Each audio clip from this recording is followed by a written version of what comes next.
What you hear there are live gunshots being fired by the police tonight, and there's tension in the Bono East region town of Nkranza as an angry mob attacks the municipal police station and free all suspects in custody.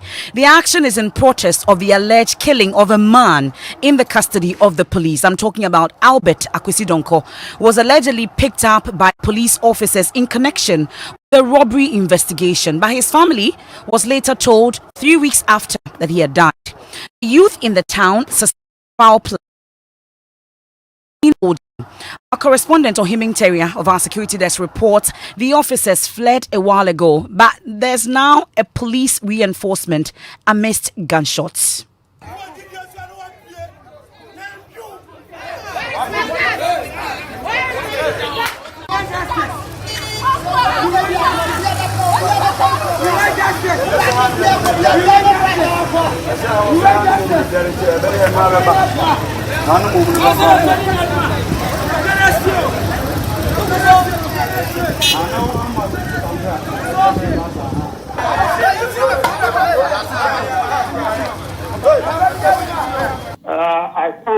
I haven't seen any policeman or military officer or any security operative in this particular. Always the youth who are attacking the municipal police headquarters with stones. It's not easy to identify them because some of them are here in booths. They have put covering their faces, so it is to identify even those who are being involved in this act. That's my colleague Ohiming Teria earlier reporting on that incident. He's live on the ground now, rather safe as well. Ohiming, bring us up to speed on what's happening where you are. Thank you, MFR. For now, the police reinforcement team has arrived from Techiman, and if you can hear at the background, gunshots being fired all over the place, and the youth are equally measuring the gunshots coming from the police as they throw stones at the police. It's not only the youth, but I've seen some old women who are also, backing the action of the youth as they throw stones at the police team that is armed to the teeth here on the principal street of Nkranza. This is where the municipal police headquarters is located, and this particular stretch, that is the Ejura and then Nkranza stretch, is where the action is. This is an action-packed situation because even as police try to advance, the youth will not budge as they, respond with in measured, attacks from the police with stones, clubs, and any other, weapon that they could find or lay their hands on. But the Bono East Regional Minister, who earlier led the Regional Security Committee, to visit Nkranza and also to calm the youth down. I'm told he was in a meeting with RESEC, was actually in a meeting with the Nkranza Manhini, and when news broke out that the youth are on rampage, and indeed we returned to the municipal police headquarters with vehicles parked here. All of them had their windscreen and mirrors broken and attacked by the youth. I could count about 6 vehicles, VW, Passat, Golf, a police vehicle, that is a Nissan Navara vehicle, and also several other Kia vehicles are also parked here, and Tuareg. They are all being destroyed. But the youth are not relenting in their efforts to what they say to get justice for the departed soul, Akwesi Donko, who they believed was killed by police inaction. And so they want to respond and retaliate. As we speak, I've seen one of the suspects, I'm actually a suspect, one of the youth who have been agitating, being picked up by police and is being brought to the police station. So in front of me here is a gentleman. If you can hear behind me, they are asking not to allow him to loiter around, but you should send him inside the police. Now they've succeeded in inside the municipal police headquarters now. So gunshots all over now. What I learned is that the officers are using rubber bullets to disperse the crowd here, but some of them are still they will not give up, but fight back to at least to restore to gain from this state. But I as earlier reported, they managed and also suspected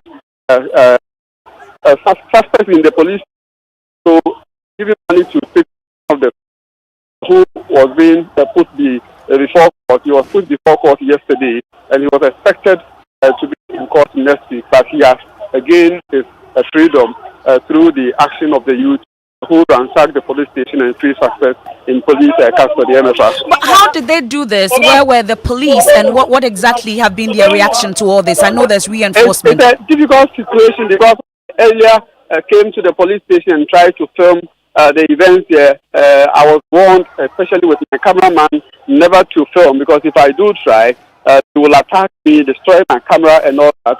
And the youth succeeded in preventing anybody from filming them. A gentleman who tried to film them had his mobile phone seized, and then he was also attacked in the process.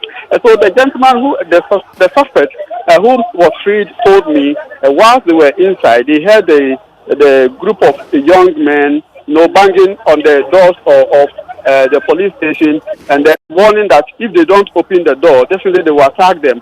And the police officers on duty at that time, it's a story building, they ran to the top of the building, hoping that could be a safer ground. But that is not work, as the youth forced their way and possibly opened the entrance, the door to the police station, and then entered and managed to the suspect. And so he has given me, a detailed account of how the youth managed to enter the police station to free them. Even he wanted to report himself to the municipal chief executive, indicating that he's a law-abiding citizen, just that the angry youth were the ones who freed them. And do we know how many suspects exactly they managed to free? Come again? I'm asking if we know how many suspects exactly they managed to free. The gentleman tells me they were six in the cells. And so 6 of them, he says, were freed from the police cell. Now, Ohiming, when we started reporting on this earlier today, you mentioned that the situation was rather calm. The traditional authorities had spoken to the youth to prevent them from hitting the streets. At what point did it get to where we are now? Actually, after the traditional council meeting, the youth hit the street.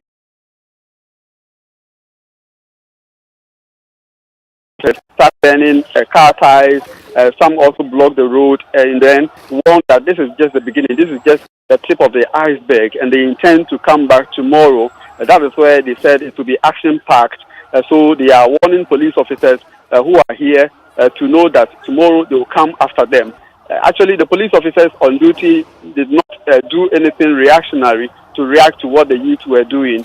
They kept their cool until the youth managed to block the entire, stretch, making sure that no vehicle from Nkranza to Jura was able to use this particular route until the motorists were forced to convert the double lane into single lane. So those who were traveling from Nkranza were using the same stretch, the same way as those traveling from Jura to Nkranza. So at this point, this is when the Regional Security Council, led by the Regional Minister, Kwesi Jan Adu, came in, and they even came to meet that particular barricade, but they will open the gates for them because I heard someone saying that it's the Omahine, so they should open the entourage for them to have their free way. They did open. The Regional Minister met the press and assured that after that meeting, he was going to meet the leadership of the youth.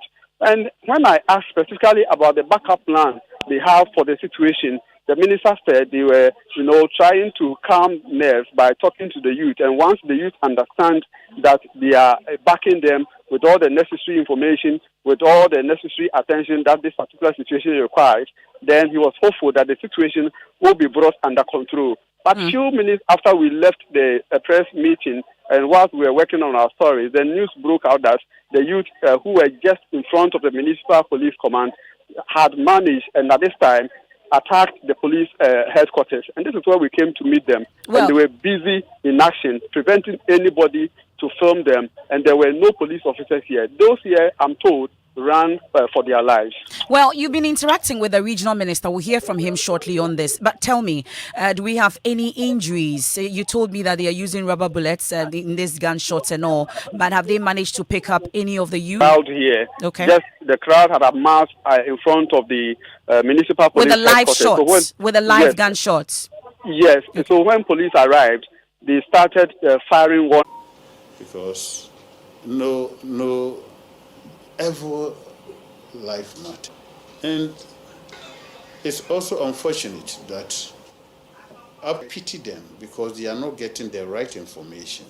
They are not getting the detailed information. That within some few hours, 3 weeks he's lost and he's in the morgue of at the police hospital. You see, I think the police are doing their investigation, and we hope that they will come out with something. Do we expect them to do a good investigation? There are calls for independence. I think I will leave that to the Ministry and National Security to look at it. If they think fit that the police should carry on their investigation, we have National Security in place, we have the Ministry for Interior. So they will determine whether there should be an independent investigation or not. So that's the regional minister, Kwesi Edujan, there.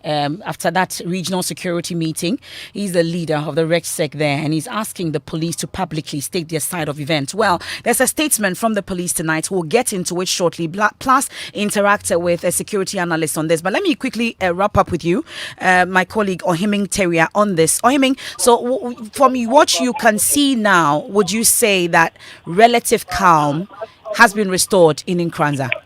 Yes, I am on the principal street, and you can't hear those gunshot sounds that were, blaring on the streets of Nkranza. And 99.7 FM. Join you.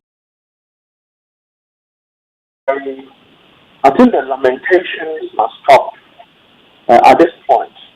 The more those in office for the young people to do more of what they are doing.